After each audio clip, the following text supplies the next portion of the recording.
The Sandhill Cranes. These cranes are the most common and still widespread in North America. They have gray feathers, their foreheads are red, and they have white cheeks with long, dark bills. They reach up to 4 feet tall and have a wingspan of about 6 feet, with many exceeding that. They are omnivorous, which means they eat plants and animals.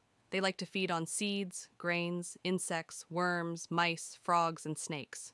Because of the food they eat, you may encounter sandhill cranes anywhere from meadows to harvested corn and bean fields, as well as often in marshes, swampy areas, and along the shores of ponds, streams, and slow-moving rivers.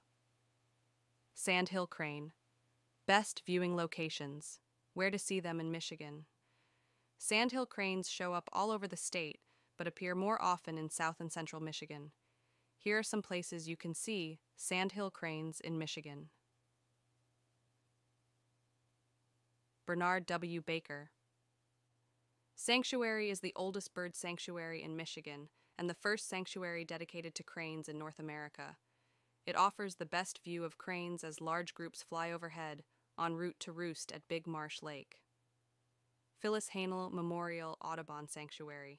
This is the largest roosting area for sandhill cranes in Michigan. It is located near Waterloo Recreation Area in Jackson County and covers over 1,000 acres of wetlands and uplands. It attracts thousands of cranes every fall. Kensington Metro Park. This is a 4,481-acre park that features a variety of habitats, including forests, meadows, lakes, and wetlands. The nature trails at the park are a prime area for crane viewing. Waterloo Recreation Area. This is the largest park in the Lower Peninsula, covering over 20,000 acres of land and water. The park's 3,000 acres of protected wetlands and the adjacent Haenel Sanctuary provide vital nesting habitat for the cranes too. Best viewing times of the year. The best time to see sandhill cranes in Michigan is during the fall migration, which is from late September to early November. During this time, thousands of cranes gather in large flocks and fly south for the winter. They can be seen feeding and resting in the fields and wetlands during the day. They can be seen flying to their roosting sites at dusk. The best time to view the cranes is at dawn or dusk, when they are most active and vocal. Behavior and life cycle. Sandhill cranes are social birds that form lifelong pairs and stay together year-round. They also form larger groups or clans during migration and wintering. They communicate with each other using loud, rolling calls that can be heard from miles away. They also perform elaborate courtship dances, which involve bowing, jumping, tossing sticks, and spreading their wings. Sandhill cranes breed in the spring and summer, usually from April to June. They build large nests of vegetation on the ground or in shallow water. They lay 1 or 2 eggs, which are incubated by both parents for about 30 days.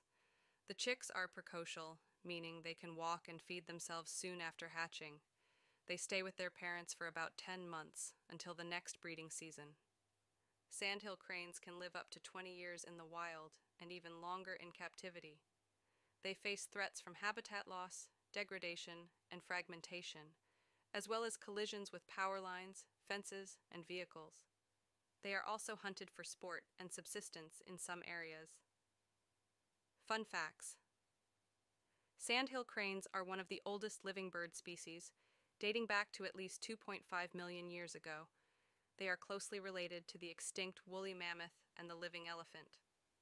Sandhill cranes can fly up to 200 miles per day during migration, reaching speeds of up to 35 miles per hour. They can also soar at altitudes of up to 12,000 feet, using thermals to conserve energy. Sandhill cranes have a special air sac system that allows them to produce their loud calls. The air sacs extend from their lungs to their throat and chest and act as resonating chambers.